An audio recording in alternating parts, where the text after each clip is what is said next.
Well, I was indeed an eyewitness to that period. And one or two of the pictures will show you just how close I was to it. It seems like researching this paper has really been like revisiting a lost world, a bureaucratic equivalent of a kind of industrial heritage attraction, of the kind I worked on in Birmingham when I worked for English Heritage. A world of spacious offices with plants and cigarette smoke, and a world of terrible haircuts. Not so bad in Fraser's, got a cherubic Fraser Robson there on the left. I'm going to which way? Where do I point it? Down. Thank you. I'm going to talk about planning in the period between 1974 and 1993. That period is defined by 74, the end of the old county borough council, the unitary council, all-purpose council for which Smigielski worked, and the beginning of John Dean's period as formally a city planning officer. He was on the council staff from 72, but he became city planning officer of the new city council that was set up in 1974. 1993 is the end of the old city planning department, the date at which the city planning department was amalgamated into a bigger environment directorate, and when John Dean retired. Leicester was then a changing city in the early 70s. I must have seen these 1830s houses probably built in the wake of the Enclosure Act for the South Fields in the 1820s or 1830s, but I have absolutely no recollection of them. I do have a recollection of the building going up behind them. Renewal Centre was built as a spec office block. I'd read before I came to Leicester, I'd read about it in nooks and corners in private eye, and little suspecting that it was destined to be my workplace for over 20 years. Leicester was also then, and important to bear in mind, that it was very much an industrial city. The sort of manufacturing industry gave a kind of rhythm to the life of the city, of the sort that Simon has described in some of his lectures, Simon Gunn, and is described on the Manufacturing Past's website. We weren't treated to drinks after work every Friday, but this occasion was, this particular day was the last working Friday of the old County Borough Council. And John Dean gathers us together to demonstrate his excellent taste in wine and to celebrate, if that was the word, the end of one local authority, because when we came to work on the following Monday, we'd be working for the new Leicester City Council within a two-tier structure. Some of the old city council functions, the old corporation functions, went completely to the county. Museums was one. More significantly, perhaps social services and education, two of the real flagship services went to the county, and planning was split. Planning was split between a strategic level at the county and the more sort of day-to-day level at the district level. That we were a district council, but we were equivalent in status to Loseby or Rutland or Oadby and Wixton. All those three guys had read this book. Well, I know it's pretty certain that all have read it. I can only positively vouch for one.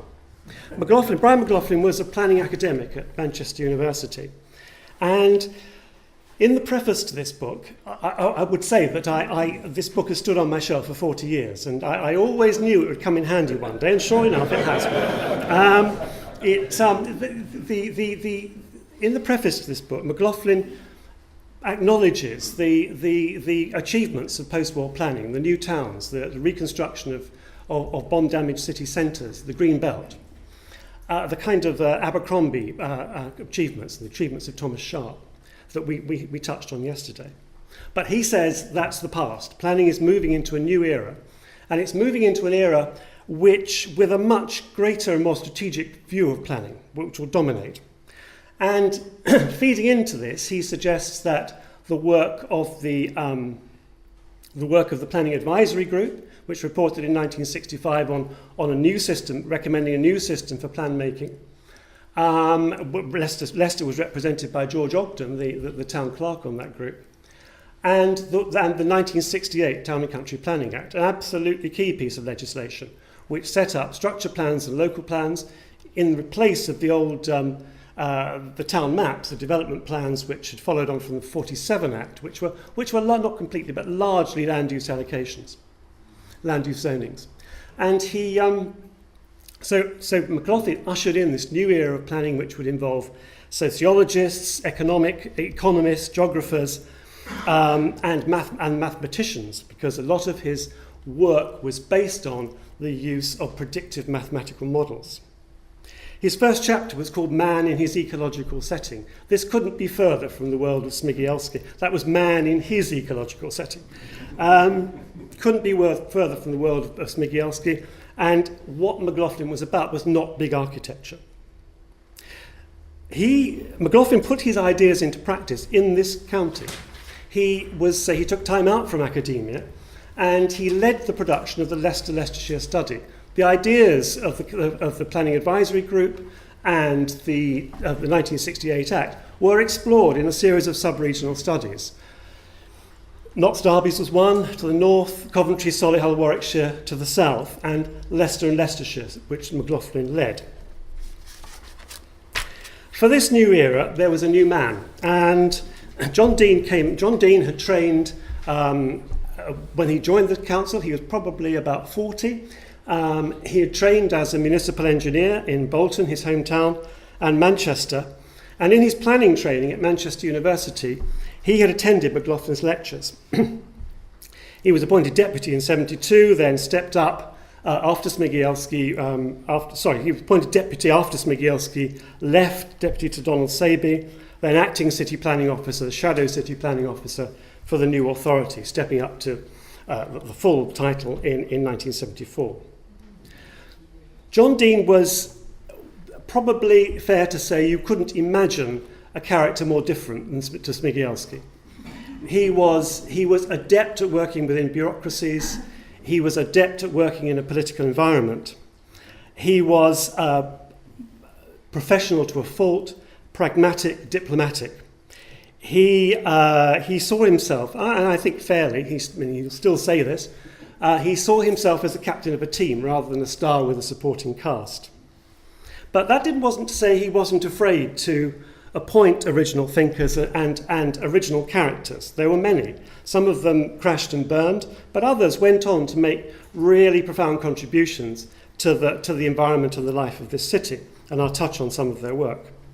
Dean also contributed to the development of the planning profession through many years' service to the Royal Town Planning Institute.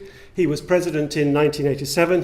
He chose this picture to illustrate this lecture, showing him with his wife Alwyn at an RTPI function in 1988, the year after his presidency. And he was a visiting professor at Nottingham University. He was also passionate has become a fourth-rate word, but Dean really was, and remains, in his mid-80s, remains utterly passionate about the value of planning as a social good, a way to achieve a better society. I'm not here as a representative of Dean. This is my presentation. You can tell he's someone I admire and who had a profound effect on, such as it's been, on my career. And John and Alwyn remain friends. Friends, not obviously friends, but friends of mine. I will give an objective analysis as far as I can of the period. But he was, as I say, he was a man for the period, for the age, and a very different character from Smigielski. McLaughlin, in his book, recommended a staffing structure to suit his new view of planning. And in that, this is the bottom diagram, and in that staffing structure, the central team was policy and information. And this was, with variations, this was pretty much how Dean organised his department. The policy and information team were both close to his heart and his professional interests, and when we moved into Newark Centre, they were physically close to the Chief's office. They were across the corridor from the Chief's office. And policy and information included sort of the shaman-like figures who knew how to talk to the council's mainframe computer, and included an extensive office library. The Leicestershire Structure Plan, with the basis of the Leicestershire study, The Leicestershire Structure Plan proceeded fairly quickly. Rutland was added later and was submitted in 1974. And the Structure Plan was a strategic plan for broad allocations of land uses, conservation, its broadest sense, landscape as well as historic building conservation and transport across the whole of Leicestershire. The structure plans, many will recall, they were abolished by the Blair government, and the coalition abolished regional spatial strategies, which were deemed to be Stalinist. Now we have an extraordinarily serious housing crisis which impacts on all aspects of our national life, including the events of last week. But we don't have Stalin, so that's okay.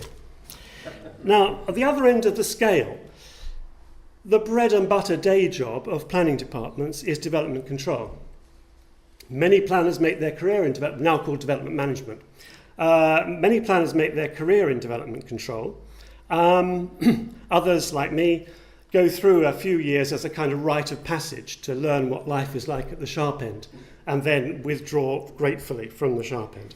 But you can see on the left-hand picture, this was application 1959 of 1977, submitted in mid-December. So we were processing around 2,000 planning applications a year at that period, with staff resources which Grant would probably die for. But no computers. Everything was, all planning applications were handcrafted, reports written by hand, and at that stage, that came later, no enforcement team. So case officers like me did our own enforcement, which often produced some entertaining encounters in industrial areas like this was on the edge of the city centre. I chose this building because this was a case that I dealt with, and I kind of knew it had unsung qualities. And in fact, in 2016, this building received an East Midlands RIBA award as Leicester Print Workshop, one of the best equipped fine art print workshops in the country. Everything that happened in the city centre in this period has to be seen in the light of the threat from Centre 21. Centre 21 was a major regional shopping centre planned at the junction of the M1 and the M69, 3 to 4 miles from the city centre, and would have had a sharply deleterious effect on the retail base of the city centre. The city council built a case in policy terms against Centre 21, and it responded by attempting to boost the attractiveness of the city centre through development and through environmental improvements and through management. It was eventually successful in 1987 when an inspector turned down the application for Centre 21. Foss Park, which is there, is a much smaller scheme. But in building the City Council's case in that 87 decision, the policy and information team were absolutely crucial. In the city centre, the Haymarket Centre had opened in autumn 73, including what in its heyday was one of the best regional theatres in the country, and what has become, I suppose, to be charitable, a secondary area of the city's retail base. I think it was Otto who mentioned boring postcards yesterday, and indeed, if you wanted to apply that label to these two pictures, it would not necessarily be inappropriate. The land north of the High Street was an ongoing concern, mostly backland, but with some fine buildings on the High Street. For those who don't know Leicester, the High Street was widened to take trams in 1902, and so there is a stylistically diverse but in age terms very consistent group of buildings along both sides. An application came, which again I have the honour to be the case officer, came in the late 1970s from the Arndale Centre developer, Sam Chippendale, which would have taken out all of the north side of the High Street and redeveloped it with new design.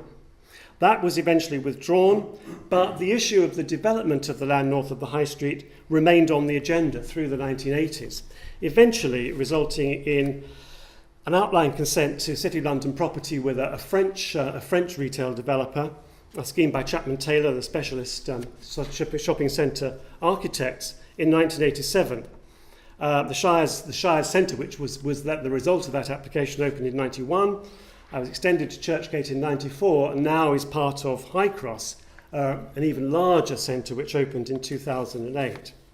So that was a success for the city centre and increased its attractiveness. The co-op had been the major landowner on the north side of the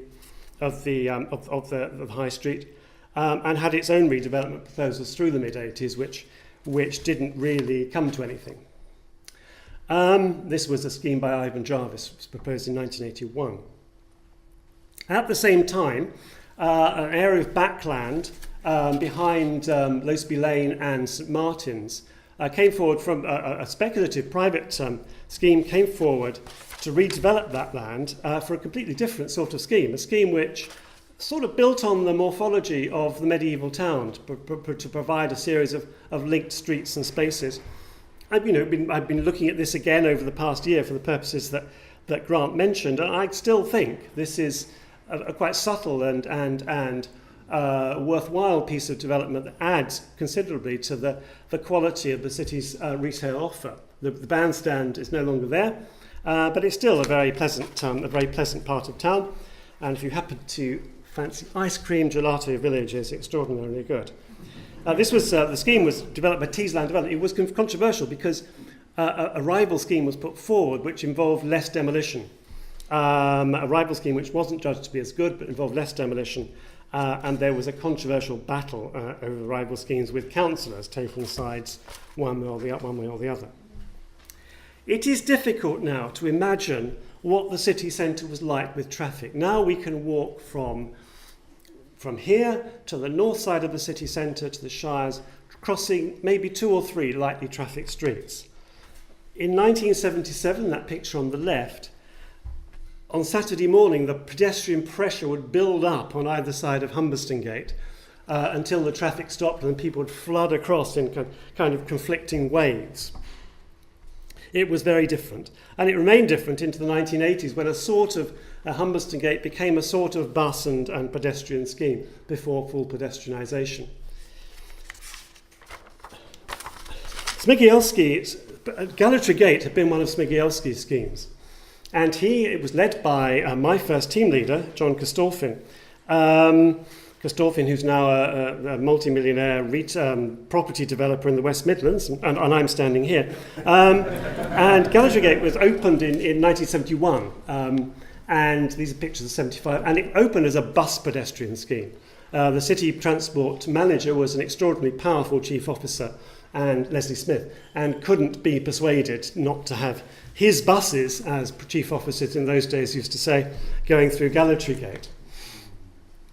It led to, pedestrianisation was quite slow. The next major one was Market Street in 1988, and then Humberstonegate and the Clock Tower about 10 years after that, and then about 10 years after that, the High Street, in connection with the opening of High Cross.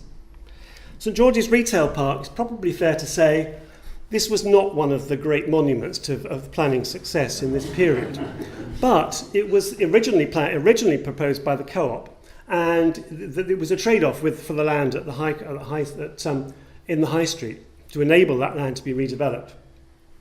It is, I take my computer to be seen to there, and it would be a place where you could take urban design students to demonstrate everything they shouldn't be doing. At the same time, there were major efforts, initiatives to promote the city centre, the appointment of a city centre manager, the first one being Peter Wilkinson, who was a planner, and active efforts to promote the retail base of the city centre, including parades and celebrations to mark the opening of late evening Christmas shopping, where everyone was called on to lend a hand, including the Ugly Sisters, and my friend Dawson Baker on the left seemed to prefigure the last year's Eurovision Song Contest winner. Beaumont Leys, the Smigielski plan for Beaumont Leys, we saw yesterday, a highly architecturally deterministic scheme, high density with a strong public transport spine.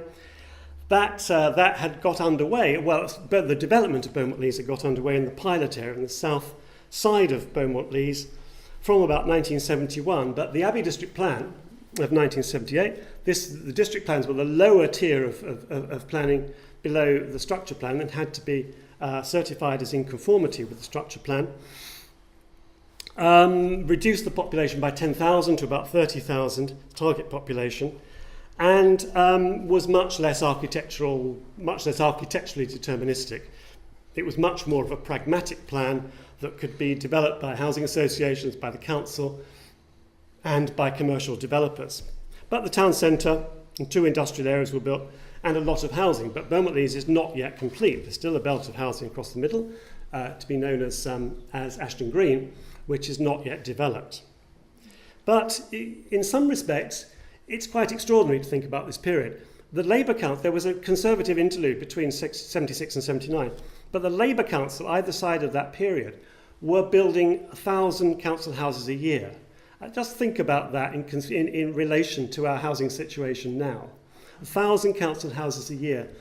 And many of those at Beaumont Leys, the land at Beaumont Leys enabled the council to achieve this target. And design standards by the city architect, which I would argue are actually pretty good. I think this represents a pretty good standard of housing provision in design terms. But the other great aspect of housing was the renewal strategy. We talked yesterday a little bit about the Clarendon Park General Improvement Area, which was done under powers in the 1969 Housing Act. The 1974 Housing Act was a much more far-reaching piece of legislation that enabled councils to intervene in repairing actual properties, in environmental improvements, in area management, in harnessing the energy of communities. And renewal strategy, the Leicester Renewal Strategy was drawn up in the planning department, led by Tim Cordy, another of these extraordinary characters, and the implementation led by yet another one, John Perry, who now lives in Nicaragua, in the housing department, but with planners among the staff. And it combined conservation area status and POWs, which I'll talk a little bit about in a moment, supplementary grant aid and measures to support local communities. 35,000 properties in Leicester alone, it happened in other cities too, in Leicester alone were repaired during the 80s and early 90s.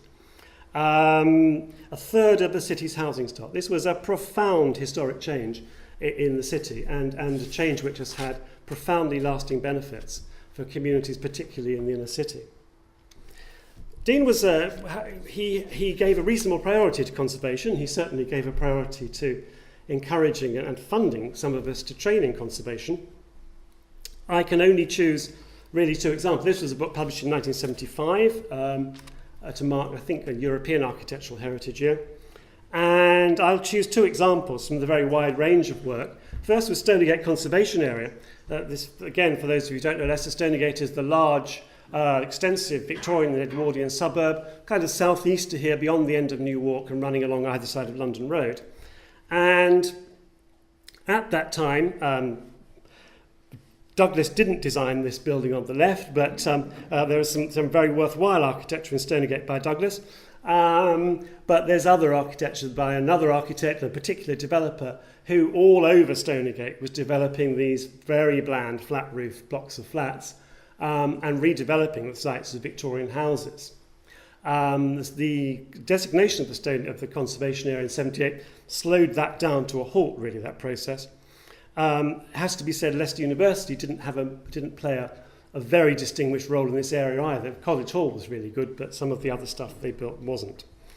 There was even, in 1975, an application to demolish Inglewood. Ernest Jimson's Inglewood of 1892, then listed in Grade 2, now in 2-star, unquestionably one of the dozen most important buildings in the city, especially now we're beginning to understand Jimson's legacy better. But that application was fought off. Inglewood still is happily there as a private house, and recently, as you can see, had its Swithland slate roof relaid. The other aspect of conservation I've chosen to focus on is working with renewal strategy, working with housing and environmental health, supplementing the Housing Act grants with architectural repair grants, which came from central government funding, and historic building grants, which came from the council, and using Article 4 directions, 1,500 properties in the city, within the inner city, subject to Article 4 directions. One of those areas is the Holy Trinity part of New Walk Conservation Area, immediately behind the museum here. And Dean set up the Conservation Area Advisory Committee, linked with Centre for Urban History, since Jack Simmons and Jim Dios were among the original members.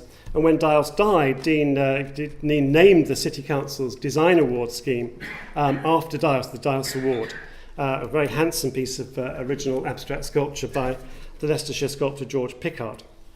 David Taylor was Councillor David Taylor was the Lord Mayor during the presentation. The 1978 Inner Urban Areas Act switched the emphasis in government funding and policy from new settlements to inner cities. And from the mid-80s, the City Council and the commercial interests in the city began to explore the potential of the south, particularly the southwest part of the inner city. Southwest Inner Leicester had a rather unfortunate acronym, and so it tended to become known as Bede Island. But hard now to imagine the Vic Berry scrapyards. Vic Berry scrapped railway rolling stock and locomotives, and there was once a huge stack of locomotives where train spotters used to come to pay their last respects to their favourite locomotives. Drivers Jonas were appointed as consultants around 1987, and that process led eventually to the City Challenge bid in 93, 35.7 million of government funding for not just housing, wider environmental and economic regeneration work in that part of the city. But aside from housing renewal, I would say that probably the greatest achievement of this period was the Riverside. The Riverside had been largely derelict and rarely visited for legitimate purposes. There had been a lot of voluntary sector interest in the Riverside, particularly Leicester Civic Society, who had done clean-up schemes and gathered volunteers. But from the incrementally from the 1980s, late 70s, early 70s, so the Riverside was gradually transformed, often with the use of Youth Opportunities Programme labour. If you've read Sue Townsend's Adrian Mole books, you would know that Adrian's father was a supervisor of a Youth Opportunities Programme team that all had names like Maz, Kaz, Daz, Baz and Jazz. But this process, joking apart, completely transformed the Riverside into an 8-mile-long public park stretching right through the city from north to south, 985 hectares, a huge public amenity, and an enormous ecological resource. And it was this led to the award of a Europa Nostra Award in 1989. The plaque is on Newark Bridge. And it fed into the designation, the award to Leicester, of the title of First Environment City in 1990 and a European Sustainable City in 1996. And there were many innovations, and some of these were Dean's personal initiative, particularly the country's first disabled access officer, appointed in 1981, Anne-Marie Souter, who became Anne-Marie Lomax. You probably made the connection with Phil Lomax at the bottom. And this was Anne-Marie worked with building control and with planning to improve and increase understanding of the need for disabled access to buildings. It was an extraordinary appointment because the Disability Discrimination Act was in 1995. Remember, this was Dean's personal initiative that he pushed through the council. And this was a full 14 years before these principles were embodied in national legislation.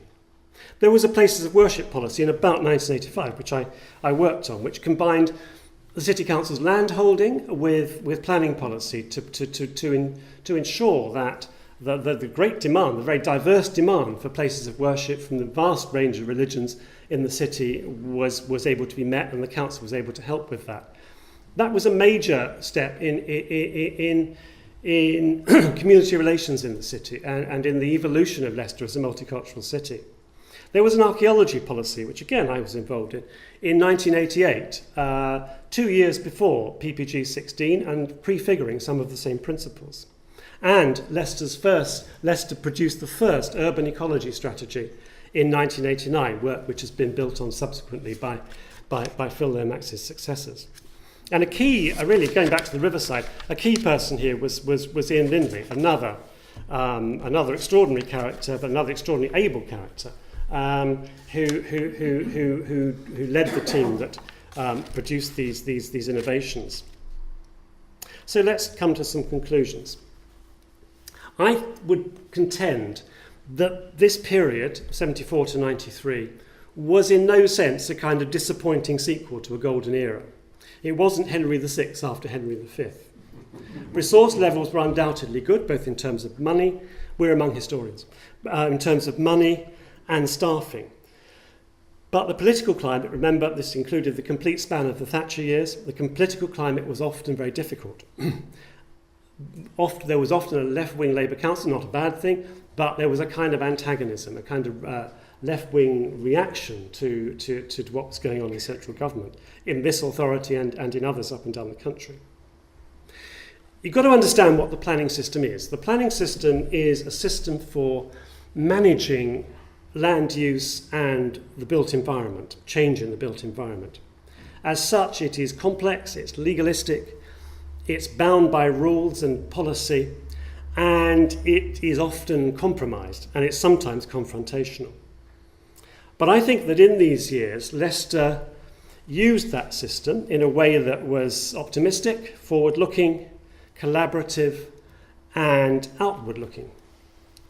Of course, mistakes are made, and there are disappointments. All those thousands of planning applications, some producing major change, most producing incremental change. We wouldn't look back on all of those and say they were major triumphs. But I think that Leicester at that time used the whole scope of the planning legislation and other legislation to create outcomes that transformed the city for the better and which were environmentally and socially progressive. Now, Dean didn't do all of this, nor would he claim that he did, but his ideas and his support, encouragement, his organisation and political skills, not least his troubleshooting skills when things went wrong, provided a vital underpinning to what I think was a period of significant achievement in planning in Leicester. Thank you.